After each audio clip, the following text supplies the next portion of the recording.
Hi folks, welcome to the Prepared Homestead. This is Travis. Thank you all for stopping by to watch. Well, today is an exciting day. This is an exciting video because you've all been waiting, at least I think a lot of you are, to see who gets this amazing, very filled emergency medical bag that's going to take care of a lot of your emergency medical needs. I mean, it's not going to take care of every possible thing. You're not going to be doing field surgeries and things like that. But, you know, airway bleeding, burns, broken limbs, all of that. You're going to be able to take care of most of those immediate emergency needs to save a life, to keep them going long enough until you can get better help there arrived, or you can kind of stabilize them and kind of figure out what's going on so that you can make decisions on what to do. I mean, obviously the difference between handling a medical emergency now when there is an intact medical system versus when the doo-doo hits the fan and you're kind of on your own. So that you have to take all that into take that all in. So anyways, we're going to go ahead and announce that here in just a minute. I wanted to go through this and kind of explain things. There was a minor hiccup, but figured it all out. We got all these names of entries, and what do you do when you're drawing a name and you have a name that's the same as someone else? So what I figured out is, well, emails are unique. And we collected email. Everyone that entered, they had to give their email address. So I'm actually going to be drawing an email address. I'm not going to read the full email address online. I don't want people to spam you.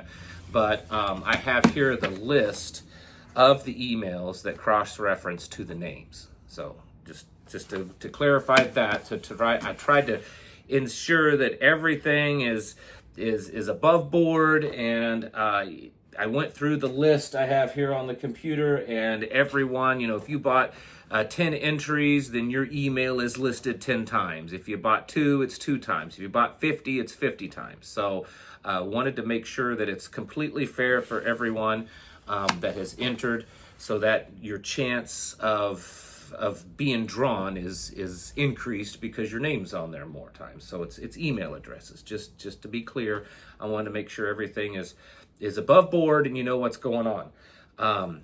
But beforehand, I wanted to talk about the bag and then talk about why this is so necessary and why we did this, because obviously one thing is to raise funds. We're a nonprofit.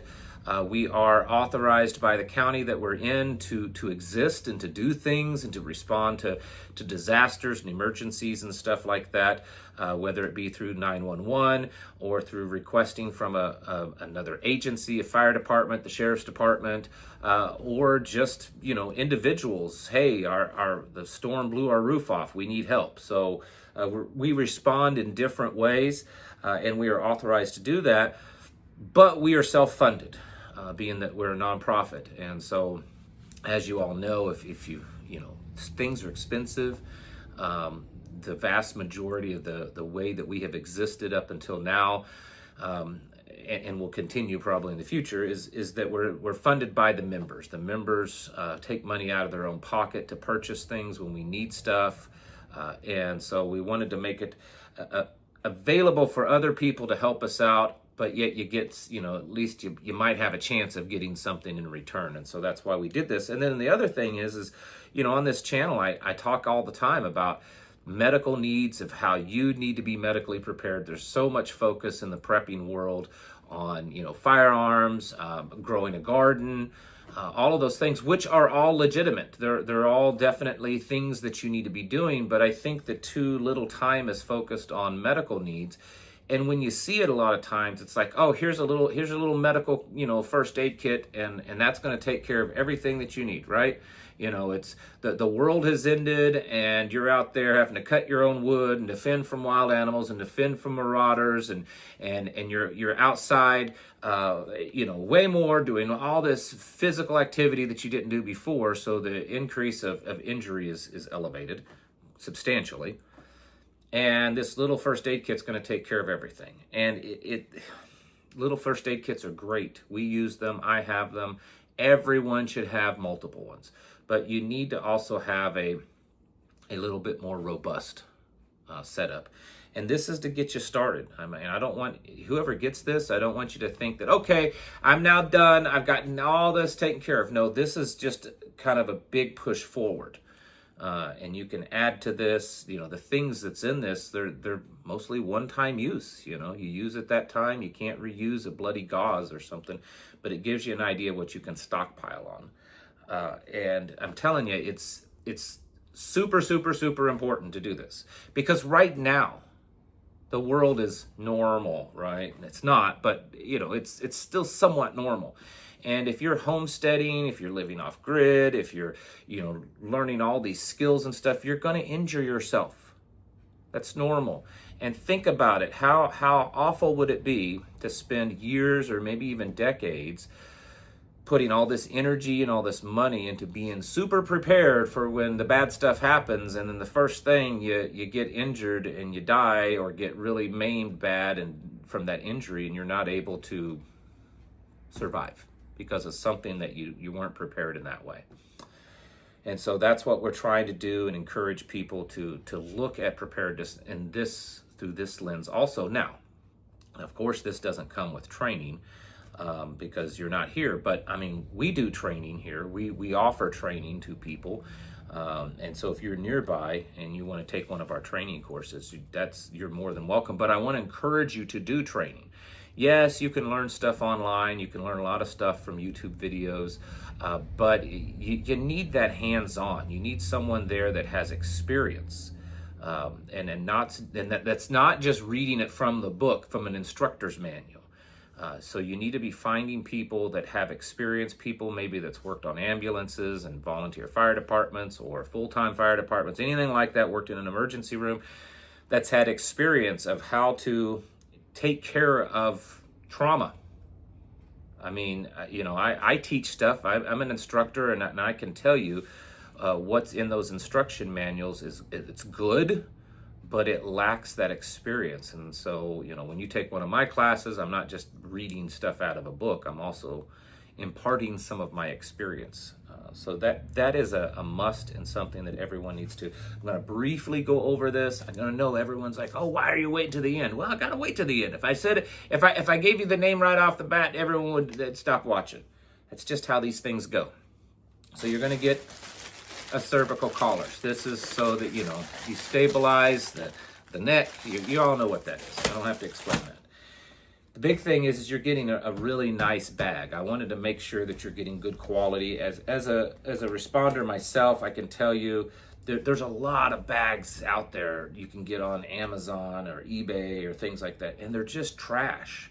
If you're really using them, you're lucky if they last 6 months before they just start ripping apart and buckles flying off of them and all that. And so I wanted to make sure we got a good bag. And this company here, Lightning X, is very high quality, professional grade. It's the bag that I use. My bag is bigger than this, but it's the same company, and because that's what I use, and it's done really, really well for me. I went ahead and got that bag. Now, if you forgot, I purchased and put this bag together by hand. This isn't some thrown together kit that you would get online, and it's over half of it's stuff that you're never going to need. This is something I put together based on what I do, and seeing that these things are what you need, and those other things you don't need. So that's how this works. Inside, it is filled. I mean, there's a little bit of room you could put some stuff in, but you're getting a full bag. Starting off here in the front. Shears, trauma shears, there's an emergency poncho, there's a Right in the Rain notebook, you're getting a couple of emergency blankets, some sterile eye wash, a couple of puke bags right here. Over here, this is kind of your stop the bleed area. You've got a compression bandage, you've got a North American Rescue Gen 7 cat tourniquet, you got some burn pads, and you've got some chest seals. Moving on to these pouches, you're getting a brand new thing of Narcan. I hope that you never have to use it, or that none of you would need it, but you never know when you come across that. You're getting a marker, a pen light, a compression on it, a self-adhesive compression bandage, and like an ACE bandage, and a couple of ice packs, and a bunch of little alcohol wipes, and a compressed gauze that should be here in the front. Chem light, triangular bandage, some medical tape, silk medical tape for taping off bandages, things like that. And then over here, this is more of your dressings, your gauze roll. There's several of these. I love this stuff. I use this often for a lot of different things. In the back, you're going to get a brand new stethoscope, a blood pressure kit, brand new. You're going to get a pulse oximeter. That's the little thing you put on your finger to check your pulse and your oxygen level. A bunch more dressing, different types, super gauzes and abdominal pads and all that kind of stuff. A nasal pharyngeal airway. You're getting a big giant multi-trauma dressing. This is a big one. Sam splint, and probably a couple other things down in the bag. In this part here, there's a little compartment, and there's some wet wipes that we use out there, to wipe your face, your hands, stuff like that. On one side, this is some oxygen tubing just in case you come across that, a non-rebreather, and a nasal pharyngeal, nasal pharyngeal airway, a nasal cannula. And then over here, you've got oral pharyngeal airways. You've got the nasal pharyngeal airway in the front. This is an entire kit, all the different sizes. So you're getting quite a bit. I know, I've taken forever to do this. You guys are anxiously waiting, and you want to know. So we're going to go ahead and get this done. I've got it all set up on here. All I got to do is click a button, and we're going to find out who the person is. Well, then I'll have to cross-reference it to this, okay? All right, you ready? Drum roll. The winner of the medical kit bag is, the first of your email is BJAHR. That's not the whole email, BJAHR, or BGAHR. BGAHR. Ben Gar. Ben Gar is your name. The last name is spelled G-A-H-R. Ben Gar. You are the winner of this medical kit. Congratulations. We'll put a little thank you note in there. We'll say a prayer over the bag, and we'll get it out to you. It's the mail, so I don't know when you'll get it. Hopefully next week, and hopefully it won't take too long. But we all know how the mail service works anymore. It's runs like dinosaurs. Probably should go back to the Pony Express. We might have better luck with that. But Ben Gar, I don't know if I'm saying your name, pronouncing it right, G-A-H-R. You are the winner of this, and congratulations. Thank you. Thank you all for your contributions. Our official goal was to reach $2,000. I told the people in our group, I said, I think we could probably break $5,000.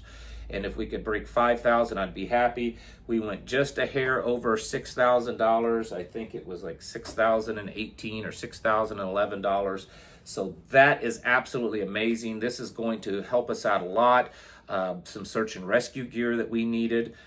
Some more medical gear. These types of bags, we have several people that are medical volunteers, several EMTs and a couple of nurses that go out and can help on medical, but they have to provide their own bags, and so we're hoping to get a few bags that we can have. And then we also have some training that we want to do, and sometimes training does cost money, so it'll all go towards that. We are very excited, and I want to thank you so much from the bottom of my heart. Our whole team thanks you. Our whole community thanks you, because your contributions to this have helped our entire community. We serve our county, and we actually go outside the county when it's requested. Really, the whole region around us, and those people are going to be taken care of better. Those people have a greater chance of living in a disaster and an emergency. Those people have a have a better chance of just going through a bad time in a better way because of your donation today. Or your donation for the last week and a half. And so I want to thank you very much. We do have a website. I'll leave the website in the comment section. You can go there. There is a donation link for those of you that may have missed and you just want to donate. You can do that also. And thank you so much from the bottom of my heart. Folks, you've got to get ready, and medically getting ready is so important because of the stuff that's going on out there today. The possibility of finding yourself in a mass casualty situation, the possibility of just becoming injured because you're trying to be more self-sufficient, are all increasing. And you cannot always just depend upon the services that are out there. Yes, most of your medical services, most of your ambulance services and stuff are top notch. These people do this because they love it and they care. They don't do it because they make a lot of money, because let me tell you, they don't. They're very underpaid, but they're also limited in what they can do and how many there are. So you need to take responsibility for your own self and your family and your community and being medically prepared. Folks, thank you all for watching, and I'll catch you in the next video.